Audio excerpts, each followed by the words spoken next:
What is going on, everybody? Before we get rolling on Colton's episode here, I want to just talk about the new name. So we're moving from the Academy of Change to Champion Mindset. So I've figured out just through a lot of exploration and a lot of just confusion in my life on where the next steps are. I've been meditating on this for the last few weeks and meditating on what I want to do, and really have come on just how obsessed I am with mindset and really with happiness. And I've created over the last few months, I've created what I call Champion Mindset, which is 7 pillars to creating champion mindset, right? There's 7 pillars to it. I'm going to be talking about all of that on this podcast. But more importantly, I really want to dive into mindset, identity, happiness, and other topics with athletes, with former athletes, with interesting people, with a bunch of different people, and just get down to the nitty gritty of mindset, identity, happiness, all of these things that so many of us want, right? We want to change our mindset. We want to get into, this ultra disciplined type of person who just gets shit done and achieves anything and everything we set our mind to. We want to increase the level of happiness. I figured out recently I've been called to talk more on happiness. I figured out that really everything I've ever done in my life was trying to increase my level of happiness that I had. And so with that, I've included happiness as a pillar of the champion mindset. And I will be talking about happiness with my guests. I'm going to be talking about mindset, identity, all of these things, all of the pillars of champion mindset, which you'll hear about throughout the course of this podcast going forward. I'm excited to continue bringing you content and stuff on a weekly basis to help you get closer to the best version of yourself, help you cultivate the champion mindset, and help you achieve anything and everything you set your mind to. So I appreciate you supporting me. I appreciate you watching and listening to this every week. I really, really do. And let's get to the episode. We have another special guest today joining me. He is a psych, graduated with a psych major from San Diego. He's a former baseball player with the Twins. Currently, he's personal training and has been doing that for the last 4 years. He's also opening up his own gym here in the next 2 to 3 weeks, BLOC Gym, August 21st. And he's a former teammate of mine with the Duluth Huskies. Cannot miss that, where we had one of the most fun teams ever. That was just a blast. My guy and friend, Colton Waltner. What's going on, Colton? Up, Woj. I don't know if people know you by that, but that's pretty much all I know you by. So yeah, I think half the people who've come on here probably call me Woj anyway. Like that's kind of baseball. I actually when I was going through high school, people didn't even know my name was Alex. Like everybody called me Wojo, or people would be like, wait. Yeah, exactly. It's like, especially with Woj Husky, that's way too long of a last name to have to. Yeah, it's a hard one. It's a hard one to pronounce, and it's a hard one to see written out and pronounce correctly. Oh, exactly. I can't believe I can't believe how quickly. I think it was only a few years it took me to get that nailed down. That had to have been a full-time job when I was 1 to 3 years old to fucking try to nail that thing down. Yeah, it's shit, dude. Well, I'm pumped to chat with you. Obviously, this is the first time we've seen each other in years. We've talked on Instagram, kind of watched each other's just progression. I think throughout you doing your personal training and just now you starting the gym here, which seems awesome.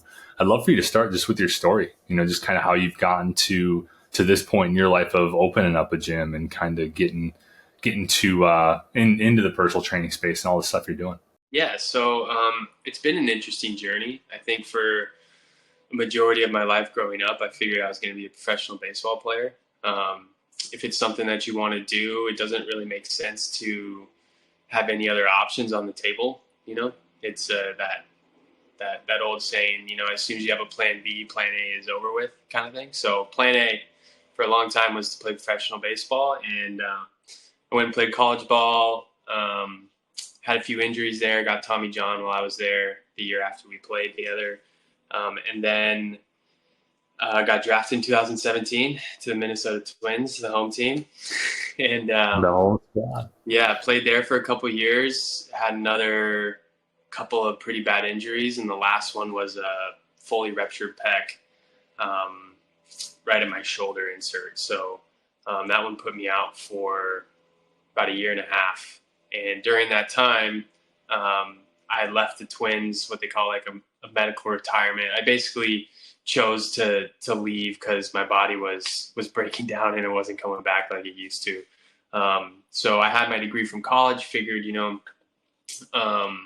this was the dream, but we have to be realistic and know that, it is a game, and it ends for all of us at some point or another. So it was on to the next thing. I came home, was staying with my parents to kind of rehab and get resettled, and then COVID hit.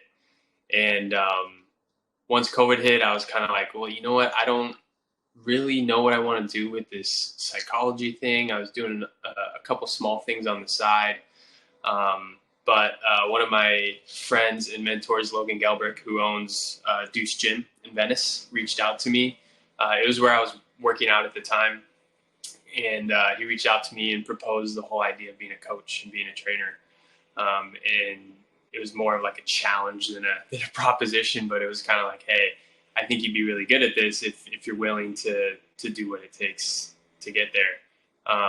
And so I took that challenge to heart, and I moved down to Venice and slept on a couch for 6 months with a couple buddies, and started in the heart of COVID my personal training business. Doesn't seem like the most opportune time, but the gym was an outdoor gym. It's a retrofitted auto body shop. So we were able to stay open during a lot of that time, and I was able to build a clientele during a time when people were probably looking towards fitness as a solution or an outlet more than any time ever, probably. So it was it ended up serendipitously being a great connection and a great starting point. And I started building from there towards this goal that I've wanted the whole time, which is to open my own training facility, like a gym that's open to the general public, but also has the coaches and the ability to train athletes at a high level. We train pro guys and gals, college guys, high school guys, all that, the whole gambit. And that's where we're at. That opens up on the 21st, and we'll get rolling. I love it, dude. That's awesome. So that's been like, even before you got into the personal training, your buddy threw down the gauntlet on you, like, hey, like, I think you'd be good for coaching. I think you'd be good for training. Are you open to put in the work? Like, before that, even, you're like, I would love to have a gym, or did that kind of start you on, oh, this would be pretty sick to have my own gym and to be able to train athletes that way? Yeah, I always loved the training aspect of sports. I loved getting in the gym. I had never really been in a gym until I got to college. And I realized what you could do with your body and how you could improve your athleticism and your ability like I had never really seen before. And so I got obsessed with that idea of like, hey, I'm a pretty good athlete. Let's see how good I can get. And over the course of my college career, I was able to go from a pretty average athlete to one of the best athletes on the team. And that kind of feeling just stayed with me forever. So when I left baseball, when I left the Twins, it was kind of something that I was thinking about. And I always wanted to, from like an entrepreneurial standpoint, I always wanted to like have my own business. And in the fitness world, the best way to make the most amount of money and have the most amount of impact is to own the gym yourself. So once I decided I was going to start training people, I knew that that's the direction I wanted to go. I love it, dude. That's awesome. Like, it's just like kind of the entrepreneurial stuff, not easy, but I love that you're just like, I can actually make a huge impact this way. And I think it's so cool that you specialize in like training athletes from pro down to it sounds like maybe youth or high school, at least at a bare minimum. And how did you go about just developing, obviously you were an athlete yourself, but is that kind of how you got into training the athletes, through those connections that way, or how did you kind of navigate that? Yeah. I had so many injuries across my playing career. I kind of did like a deep dive on my career and kind of did this assessment of like, why was I getting hurt all the time? In my mind, I was doing the right things. I was working out in the right way. My diet was good, nutrition, all that sort of stuff. And things kept breaking. And I refused to believe it's just because like I'm made soft. So maybe that's what it is. But what I kind of realized was I was just doing too much, and I was doing too much of things that weren't really benefiting me as a baseball player. So when I realized those certain things that showed up in training that I could have changed or I could have manipulated, and it would have created more longevity, and I would have been healthier. I have no regret around anything that I did, but I want to take that knowledge and I want to be able to pass it on. I want to be able to not only train these young kids and just your everyday mom and dad. I want you to have knowledge around the way your body moves. I want it to make sense to you. I want you to, like, when you're out in the wild, when you're on a hike and you feel something or whatever, you know that it's coming from a specific type of movement. Like, I feel like everybody should have a better sense of how their body moves. And so, especially athletes. So that's kind of the drive behind why I really do like training so much. I love it, dude. And it's crazy, like, how many people are sore in pain, right? Just, Everyone. even, I mean, athletes, I remember walking around and, I mean, I had injury after injury myself. It's like, oh, shoulder injury, oh, elbow injury, oh, and, pulled hammy. And I never even looked into that, but I kind of always thought, looking back on it, it's like, we drank so fucking much. And it was like, I can't imagine that's good for recovery. Right. And so I always look back on some of those moments. I'm like, wow, if I knew what I knew now, it's like, how much better could I have been? Because my nutrition was shit, drank super fucking heavily to black out basically every time. It was like, let's, we're getting after it, boys. Yeah. Right. Like that was kind of the plan.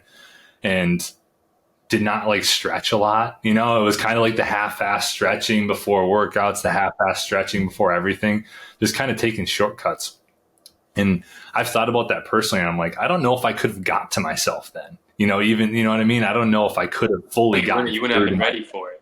Yeah, exactly. And so, like, I'm curious for you, like, do you only try to get through to people that are ready for it? Or are you like trying to get through to everybody? Yeah. So, I mean, great question. This is where my experience with psychology comes into help. So I love that I majored in psych. It taught me a lot about myself and definitely just made me a better person by going to these college courses and taking the classes and learning these things. But now, like in my work, I'm able to take everything that I've known and all the books that I've read on it and all that sort of stuff and apply it to the people that I'm training. Because it's not just a physical thing, like we all know. It's probably way more mental in reality than it is physical. You can't make someone do something that they don't want to do. But the way I approach it is, and there's going to be this huge quote up in the gym in vinyl lettering, and it's going to say, "You gotta want it." And it's a question that I ask people all the time: is like, how bad do you want it? What do you want? How bad do you want it? And it's an honest conversation. If it's something that you really want, if it's something you really want to pursue, okay, if you can trust me, I'll get you there. I'll give you the steps. I'll show you how we're going to approach getting you to that point you want to be. But you just told me that you wanted it that bad. So that means that, that's a commitment. That means that I'm going to get on you when I need to, and I'm going to be your friend, and I'm going to be whatever you need me to be in that moment or at that time. But again, we're working towards this goal, and I'm gonna hold you accountable. And so it's a great way for me to be able to hold people accountable because they've already said the words, "I want this." I'm like, hey, I didn't say it. You said you wanted it. I'm just gonna try and help you get there. And framing it like that, it tends, at least I've seen, it tends to trigger people in a way that gets them motivated in like a sustainable way. Not just motivated for that day or that time, but it's that continuous, I said I wanted this. Do I still want it? Yes. Okay, then I do the things that are maybe uncomfortable or that I don't want to do. Oh, that's awesome. And I think that even like before that, the asking of what do you want? Right. I think that there's so many people that are unclear on that aspect of it too, right? They're like, well, George wants this goal, that seems pretty cool. Like, I'd love to do that, but then they're not really sold on it. So then they continue to fall off. So I think that's great. Just those combination of like, what do you want and how bad do you fucking want it? Yeah. And then, you're going to hold them to it, right? That kind of is like almost the contract. It's like, okay, this is okay. You're good. You're good to go. Let's do it. Like, let's do it. Cause I think that's huge. And I love that you do use the psychology inside of baseball, or inside of your training, but I'd love to go back to just when you made the transition out of baseball. Because I know for me, it was I was attached really heavily to my view as myself as an athlete for the first 23 years of my life. That's really all that I thought I was, right? That's all I felt like I was good at. I lived, breathed. I would imagine you're similar, right? Like, I lived, breathed. My only dream and goals were to be a professional athlete. I was like, I need to do it. I remember like every time outside of even playing sports, like we were playing in the backyard, we're doing all this stuff. I channeled all of my energy into that. And so like, it took me like 5 years after sports to really fully get my identity away from sports, if that makes sense. And so I'm curious, like for you, was the transition easy for you? Did you have any of those similar struggles, and how did you kind of navigate that? It was incredibly hard. I would say after I retired from the Twins, I was severely depressed for probably like 6 months, and just like as a quick bit, I believe that depression is an emotion. It's not like a disease that needs to be persistent and keep going. It's something that you're feeling at the moment. And I think a lot of people, if not everyone, goes through these moments, when you have this questioning of self, like what am I doing? Like, why does this make sense to me? I think that's almost an important thing for people to have, is kind of that like step back introspection. What am I doing? Do I want to do it? Does this make sense? Like, who am I as a person? What's my value set? All that sort of things. So it really caused me, and thank God I was at my parents' house during this time, because I wasn't really in a good place. I was still rehabbing. I wasn't in a good place physically or mentally, and I was allowed to just be in my room. COVID was going on, read a lot of books, think about like what I actually want and like what's important to me in my life, not just like career wise, but like what do I value? Like what kind of man do I want to be? All those sort of things. And I would just write them down. I would journal. I'd say, I want this in my life. I want to be this. I believe this, things that are true to myself. And it started to quickly pull me out of it. I started to understand direction, where I was going and why I wanted to go there. Just because I sat there and had some conversations with myself, and writing it down obviously helps a lot because it becomes real, it becomes physical. But dude, those 6 months after I stopped playing, it's some of the hardest stuff you can go through. I mean, any athlete playing at a high level can probably sympathize with it, but you lose your purpose, you lose yourself. And for me, I tell people this a lot. My dream was to play professional baseball. The ultimate dream was to play in the big leagues, but professional baseball. And I got drafted. Dream come true at age 21. And then dream lost at age 23, 24. So I was like, how many people do you know that have achieved their dream and lost it, or gotten that close to their dream and lost it before the age of 25? It's tough. You committed your life to something, and then you no longer have that opportunity to achieve it. And professional sports is crazy that way, because it's not like a job outside of athletics or a certain like monetary value set you're trying to get to. It's like, look, once you no longer play baseball, that dream is gone. You can't just keep working towards it. You can't just work harder. No. The dream's gone. You have to decide what you are as a person outside of the sport that you play.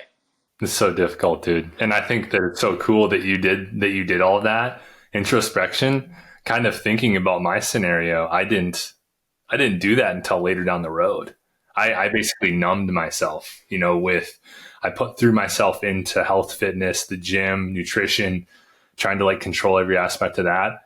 And then I would just like drink my sorrows away on the weekends. Right. And so like, I was basically like trying to just push all of it away. I was like, I don't want to deal with this, like these feelings that I have. And eventually, luckily I've gotten to it and gotten away from that whole athlete identity that was kind of wrapped up in it. But I think that just all those steps that you took are amazing and something that people can really learn from. It is crazy. Just, I never thought about that, where it's like your dream is just, you realize the dream and it can be over. And then it's something that you did for the longest time to make it a career, right? Like it wasn't a career, but it felt like a career throughout our whole lives because you're spending so much time putting into it.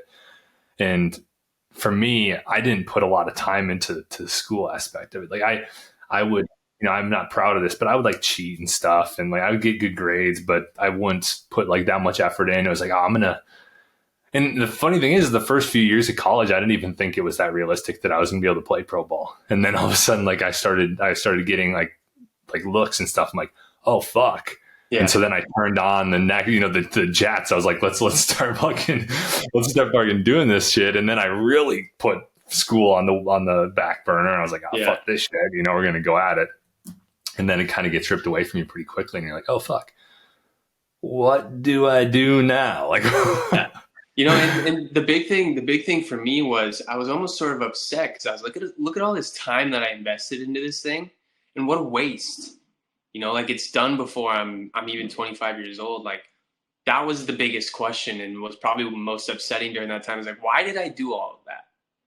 Like that, it seems dumb that I put all that time into this thing that was really like questionable and like really hard to attain, all that sort of stuff. Yeah. And it requires a reframe of that situation where it's not what a waste. It was more realizing, look at all of these things that I can use to transfer into my real life, And I started looking at all the stories and all the things I've heard from coaches and all the things I've witnessed and how people interact and everything. And I was like, I've had a crash course on, responsibility, hard work, willingness to do things you don't want to do, willingness to be like, I'm the player, you're the coach, you're my boss, I work for you. Like this is, like that sort of relationship and understanding the dynamic there. All that stuff is what happens in the real world. And so I think if any athlete really takes a look at their career, they're going to realize I have holsters full of ammunition to use on the real world to be successful. And all that time and effort was worth something. It was worth more than probably actually going to school. That's real world experience. It's quality experience that you can use in your life. Yeah, no, that is definitely true. And what do you think are like the 2 or 3 biggest things that you took from just like when you were reflecting on your career and just what made you so successful? Because let's be honest, I mean, you got to such a small percentage of what people get to, right? And so if you can get to that percentage of anything, like that can translate to anything you do, right? And so like what are some of the biggest things that you'd say helped you that maybe some people listening could use in their own life, their own job, wherever they're at? It was the one thing I already said is the willingness to do things you don't want to do. That is life. Like no matter what job you have, no matter who you work for, if you work for yourself, there's always going to be things, monotonous things that you aren't great at, that you don't want to do, that need to get done. And I've found, and I think I've noticed kind of in our world today is a complete lack of willingness to do uncomfortable things or things that you're maybe not good at or you don't want to do. But it's a practice. You're never going to want to do those things, and then you don't need to trick yourself into thinking you want to do them. It's practice. It's an acceptance of this is the way life is that I must endure things and perform well through things I don't want to do so that I can have the things I do want, so that I can reap the benefits of the opposite of what that is, which is doing the things that I love, but one requires the other. You can't have one without the other. So that's number one, willingness to do things that are uncomfortable. The second one is leadership, being able to communicate with people on a leadership standpoint. In a lot of companies, I think every boss probably wants their employees to all take on some form of leadership. I think that's probably what most CEOs and people out there talk about. But leadership is a skill, and it is really hard. It takes understanding people, learning how to interact with different people, and the best way to do that is to know the person. You can't treat people the way that they need to be treated to bring out the best in them if you don't know them, if you don't know where they came from, if you don't know their story, if you don't know their background, all that sort of stuff.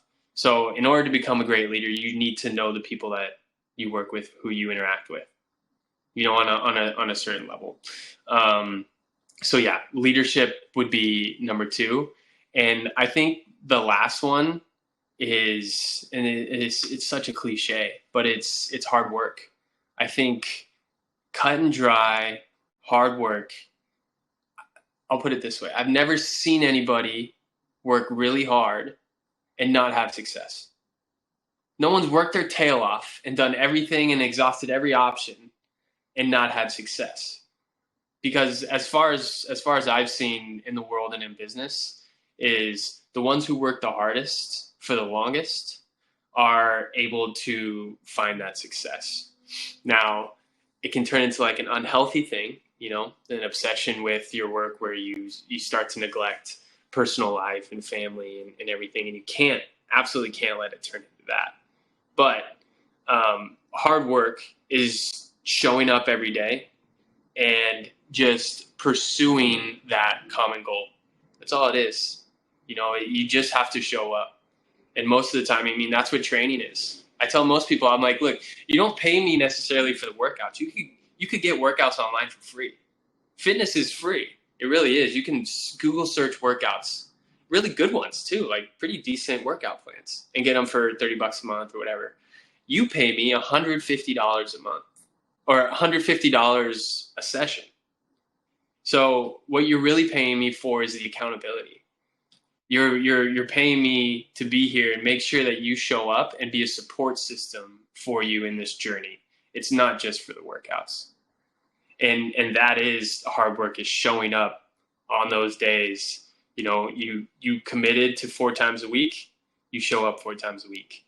No matter what the workout looks like inside of it, you showed up. That is the rep that you want to keep repeating. Those are good. Those 3 are awesome, dude. And kind of the first one I love, I just kind of going back into them, the willingness to change and get uncomfortable. No growth comes out of staying in your comfort zone, right? It's just crazy. And I've been doing something recently. This is about the last week and a half, where I talk to 3 people. I start conversations with 3 people in public a day, and face a fear of that. And so I think that's because that was for the longest time, I'm like, oh, spontaneous conversation is tough, right? And so I'm I just kind of go up and I was like, oh, 49ers, he's got a 49er shirt on or something like that, start a conversation with somebody on like that or whatever. And I found that is just in a week and a half of getting uncomfortable there. I've grown so much, and I've become so much more comfortable in starting conversations with random people without the worry of rejection or somebody spitting in my face or some shit. And so it's I think that is just such a huge, huge thing there.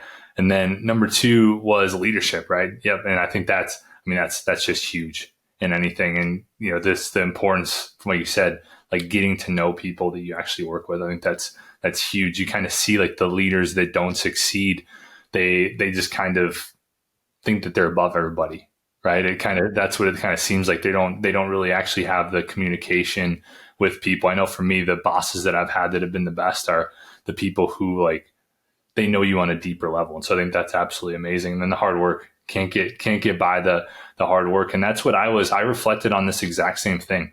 And I was like, okay, It's like, what made me so good, right? It's like, what made me so good at baseball? Like, how can I channel this into business?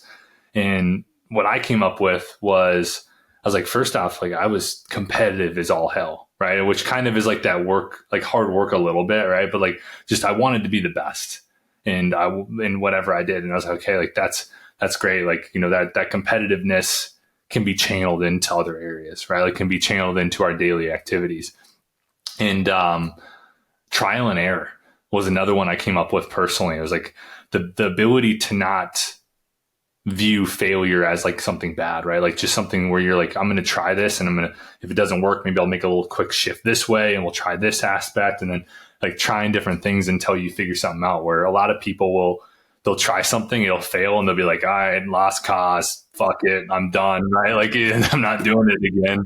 Yeah. Or they'll get burned by something, right? And they won't do it. They'll be like, oh, I'm not going to try that again. It's like I kind of think of it as like the hot stove. You don't want to touch the hot stove again, but there's a lot of things, I think, where you got to go back and touch it, right? Like as it, I don't know if that makes sense. I don't know if you know what I'm saying, but like not with a stove, because that's stupid. But there's a lot of other things that people get burned by, like one person, right? It was like if stoves weren't actually generally hot and somebody touched one and burned them, right? And then like they were like, I'm not going to touch any other stove. Yeah, it's like if you didn't know it was on and you touched it. Yes. And then you use that and you're like, I'm never touching a stove again. And it's like, but that one was on. It could be off.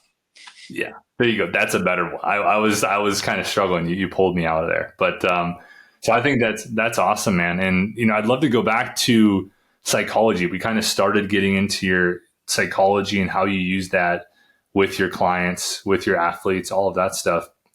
And it's first off, that's a complex degree to get with that. Like generally people get just, like this basic degree, right? Like, especially if you're trying to become an athlete. So what led you into psychology, and in the midst of also trying to reach that dream of playing in the big leagues? I wish the real reason was, something like nice and intentional, like I wanted to understand people better, or I wanted to become a better leader or something like that. But it was really because I made a list of all the majors that didn't require past a core math class. So I'm very, very bad at math. Numbers, like I have like dyslexia of numbers, like when it gets in my head, the numbers start dancing. So, math isn't my thing. I understood that. And going in, you have to take your like core requirement math class, whatever that is. And I was like, fine, I can limp my way through this class. But after that, I cannot take another math class because there's too much going on. This is just going to be a problem. So made a list, and surprisingly not that many majors that don't require math past the base. But a couple of them were history, philosophy, and psychology.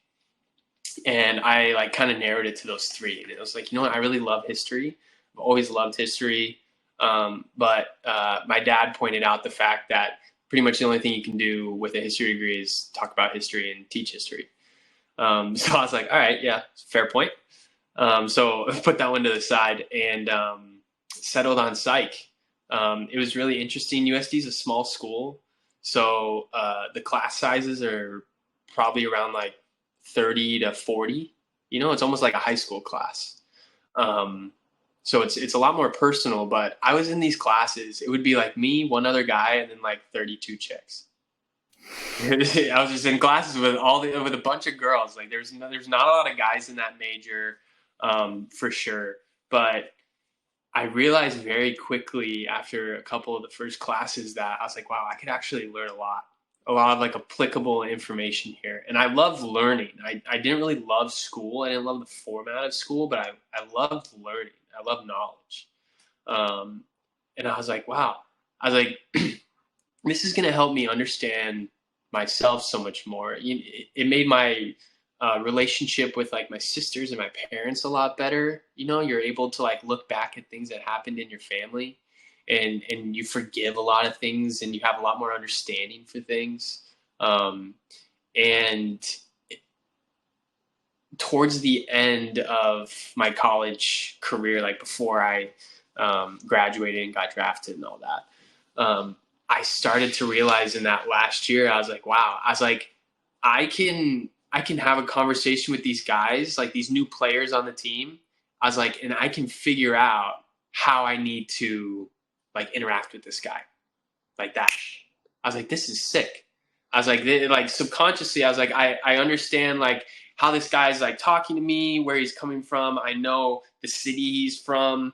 I have this information that like now I can talk to this freshman and I can try and get the most out of him as a leader and like a captain on this team, rather than just being like, I'm the senior, you're the freshman, go pick that up kind of thing.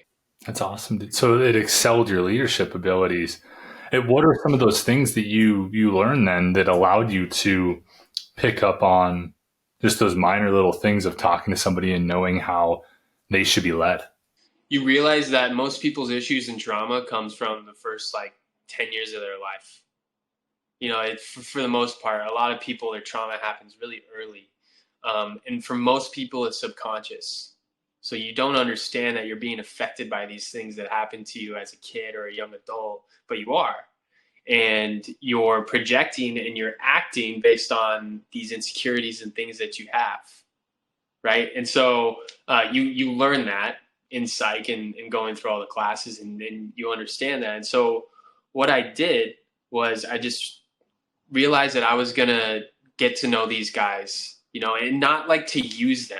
I'm not trying to like find information that I can use to manipulate them or anything. I'm like, you know what? The secret is actually making friendships and knowing who these guys are.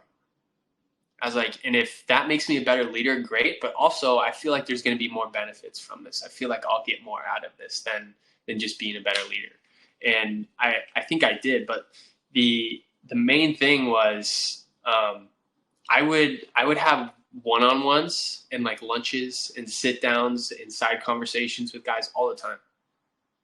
I would invite some of the younger guys like over to the house, or I would take them out to lunch or whatever it was. And I skipped all the BS and I just asked them about personal questions, about baseball. What do you want out of baseball? Like, do you have a girlfriend?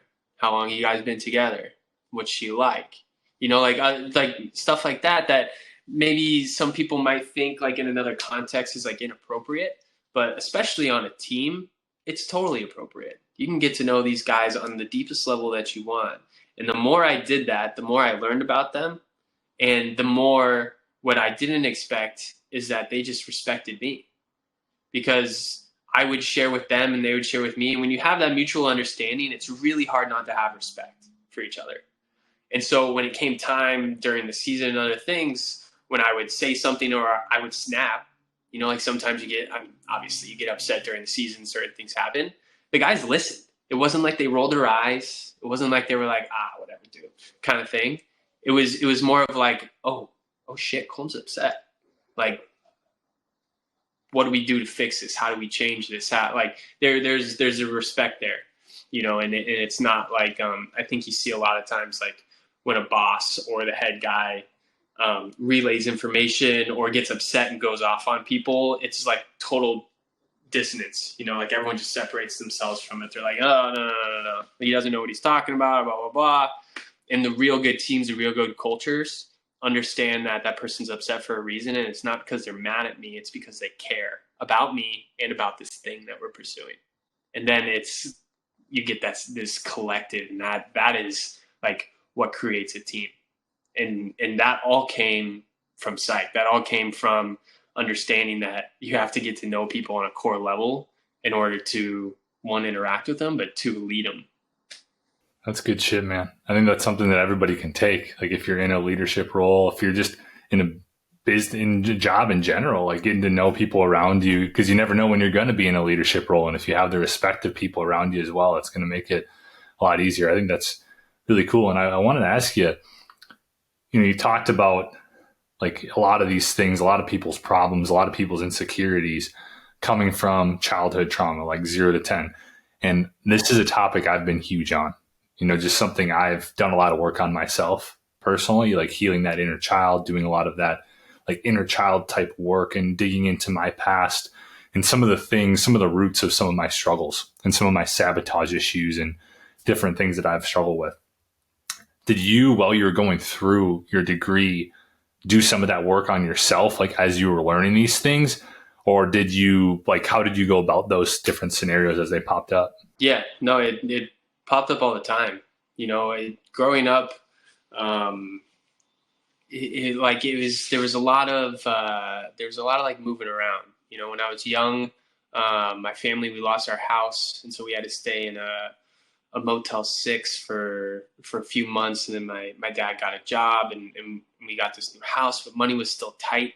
Like if I wanted to buy a video game as a kid, it wasn't asking for one. It was, how much work are you going to do to earn that video game kind of thing? Like, I'm not just going to pay $50. Like, you're going to have to mow the lawn 205 times to get it. But I think growing up, I didn't come from a lot, but it was comfortable, and I was very loved by my parents. I really didn't have a lot of trauma. And so I really looked for it. I was like, there's no way. There's no way, like, I don't have like a big thing that's like, and I really don't. Like, I've been so blessed with my family and the people that have been around me, and it's, a lot of people are like, I do this to prove people wrong, and I have no one to prove wrong. Most of the people in my life, I have to prove them right. They've believed in me and supported me throughout pretty much my entire life. But what I will say is I started to understand where my parents came from. It was relatively strict. I had like a pretty early bedtime. I wasn't allowed to do like a ton of like typical high school extracurricular things. I didn't go to parties. I didn't drink. I didn't do any of that stuff because I wasn't really allowed. And I convinced myself at that time, well, I don't do those things because I'm going to be a professional baseball player. And I almost thought like I was kind of better than people from that standpoint. Like, I don't party, like I work hard, and I'm doing this baseball thing, and that's kind of how I explained it away. But I didn't have a lot of freedoms, and I missed out on a lot of stuff. I missed out on a lot of interactions, like socially, and it created this like sort of not like kind of like underlying anxiety when I'm in social settings. Like I'm not anxious. I'm not like outwardly like excited or nervous or anything like that, but I really just don't like being in them. I can operate in them. I could talk to anybody. Like, public speaking is not a problem. I just like didn't like going into public settings. I didn't really like the parties and whatnot, because like I had told myself as a young kid, you know what? Like, I don't do those things because I'm doing this. I'm doing baseball, and this is my goal and all that. So I didn't allow myself that sort of flexibility and understanding that that's not my parents' fault. They were doing the absolute best job that they could with where they came from, and everyone comes from crazy situations and stuff like that. So I forgave my parents. I said, you know what, not your fault that you guys were this strict or that you required this from me. And at the same time, I realized, you know what, I need to give myself a break. Like, it's okay to go party. It's okay to hang out with friends and lay back, and maybe every once in a while do some sketchy stuff. Like, it's not going to kill me. It doesn't mean that I'm working less harder towards my goal, and I realized that probably within that first year of like mostly psychology classes. I did a ton of work on kind of my family and what was kind of holding me back. That's good shit, dude. And one thing that I just kind of stood out in my mind. So like, I've actually had a similar situation where I've had to prove people right? Like, I think blessed, right? Like to not have a lot of people that I think don't believe in me. But I think there's also challenges that come with that, right? Like, cause there's the like sitting on your ass type of challenges, right? That can come with that. How have you navigated that? Like, just having a lot of supporters, which can be super beneficial. And I'm sure there's people out there that are like, fuck you guys, right? Like, you guys have like all this support, right? Like, and you're talking about this, but there's also that a lot of these people who have been really successful, right? They talk about all of the haters, right? And all these people who constantly put them down and really fueled them to go forward. And so I'd love for you to chat on or talk on that for a second. Yeah, I think it starts with the target that we're putting on like accomplishments. Everyone has trauma and anxieties and insecurities that they deal with. The trust fund kid who grows up in a very nice home and vacations in the Hamptons and does all these things. If you don't think that that kid faces an unreal amount of pressure from his father or from like the family or whatever it is to carry on the name or live a certain way, they are under an incredible amount of pressure. Now it's different than the pressure of I'm growing up in this one bedroom apartment with three families and my mom is working two jobs, and that is a whole nother kind of pressure. But on the scale of things, it probably feels the same to those people. Now, one is privileged beyond the other, but in your mind doesn't care how much money you have. It's going to be the same amount of anxiety and pressure that you feel. And it's usually resulted around an accomplishment, wherever that goal is that you're trying to get to. And for me, I do not care what I am doing as a career. I do not care what the accomplishment is now of what I'm trying to reach. My goals are centered around what I want in my personal life. And what that is freedom of time. So I have freedom to spend with the people that I love, my family, my girlfriend, go on vacations and trips throughout the year and actually live your life and not work all the time. So freedom of time is a big one. You have to have these things like I want to be a father, right? I want to be able to spend time with my kids. I would love to be able to go to their games when they're playing sports. I would love to spend time with them on the weekends. All these sort of things. That's what my goals are centered around. So whatever my career is that allows me to have that life outside of work, that is what will work for me, And so I picked a career that I really enjoy and that I found that I can make money and have that sort of freedom of time eventually, not right now, because your boy's grinding like 16 hours a day, but eventually when you get to that point, like I will have that freedom. And so that's what I'm working towards. I'm not working towards building a big gym and making this much money. I don't care. I need enough money to go into Whole Foods and not care how much money I'm spending and and take care of my family. And that's it, man. Dude, that's cool. I love that. I love that you centered it around just living life to the fullest, really. Right? That's what it's all about. And that's making me think, right? It's like, am I doing it wrong?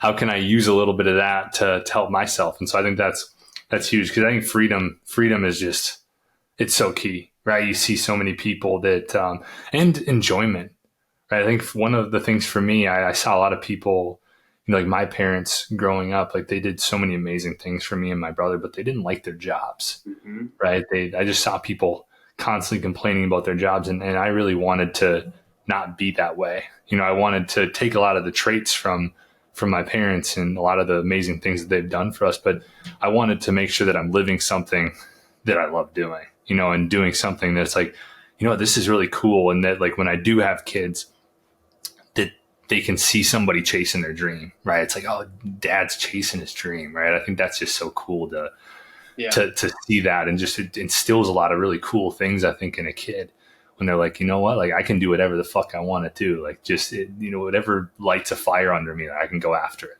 Yeah. And I'll say this, a lot of people, like you do what you love, do what you love, do what you love. And I agree. You should love the process of whatever you do. I mean, if there's a bunch of people that work around corporate America, like I guarantee, like how could you love sitting in that cubicle and doing 80 sales calls a day? You can't. But, and I could be wrong about this, but I think that your personal life fuels your career. And so if you're good on the home front, if wifey's taken care of, if you guys get to go on trips, you're making a substantial enough money to be comfortable, you're not in debt, you're not worrying about any of that stuff. I guarantee you show up to your job way more excited and way more motivated to do well in it than if the stuff on the personal side is lacking. When that's lacking, then it's like, oh, well, of course your job sucks. Yeah, well, you're not excited about life. So why would you be excited about your work? You know, like you can be excited about a job that isn't your dream job and have a very comfortable and exciting life because your personal life fulfills everything that you need. And your career is just the vehicle that you use to give you that life that you want. Yeah, no, that's a good point. Cause I've done a lot with that the last like 3 months, especially where I schedule in fun things throughout the week and I make it a point. Right. And I've seen just a huge shift because I felt like I was just sleepwalking through the week. I was just constantly working, constantly grinding and constantly doing that stuff. And I'm like, I got to do more fun shit. And somebody kind of forced me to do it. They're like, you got to schedule more shit into your week. It's like, you love golf, fucking golf all the time. Right. And so like, I do that. I'll golf like 3-4 times a week. And I just try to schedule as many things. And I've noticed just that huge shift in how I show up, like for everybody in my life, but also just how I show up for my clients, for just work, you know, that excitement. Because I'll golf like first thing in the morning. I'll get like the first tee time. I'll play in less than 2 hours. How are you going to have a bad day? How are you going to have a bad day after? Exactly. Before most people are awake, you know, it's pretty hard. Oh, I know, dude. It's so awesome. And, but dude, this has been awesome. I had other topics I was thinking of going with you. I feel like we could have you on sometime in the future again. And we can go deeper. What? Did I talk too much? Oh no, we went in a lot of good places. I didn't have I just had written down because you're like, I love deep topics. And I was like, I love deep topics too. So we kind of went there a little bit, but I feel like it would be cool to have you on in the future again.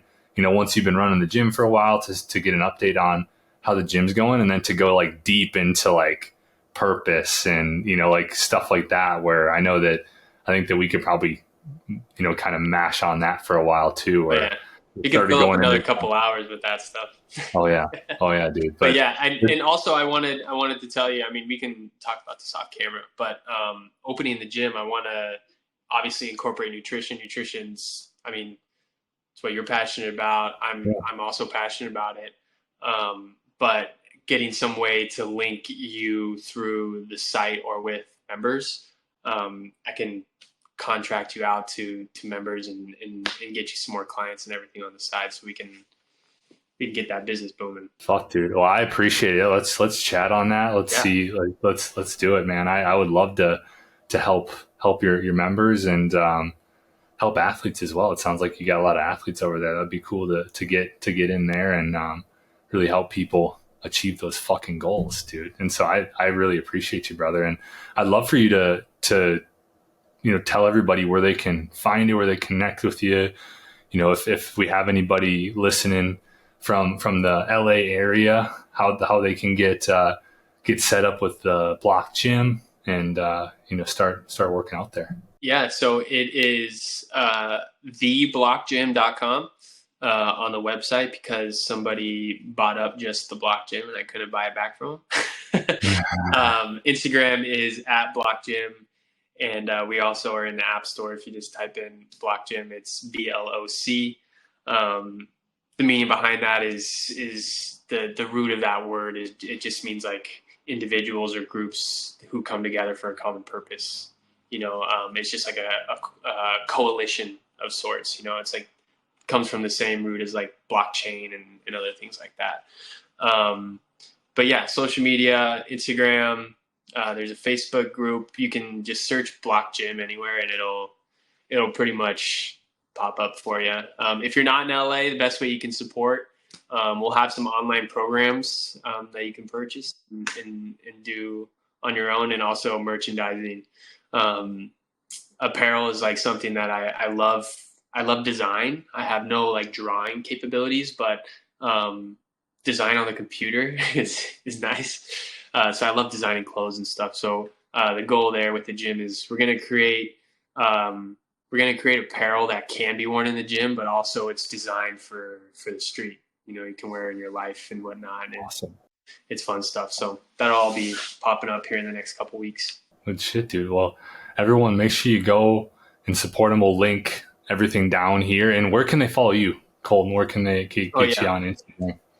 Yeah, if you type in my name, Colton Waltner, my thing will pop up. But my actual tag is Wally World, at Wally World, on Instagram. Not doing this as like a plug, but it's the one with the blue check mark.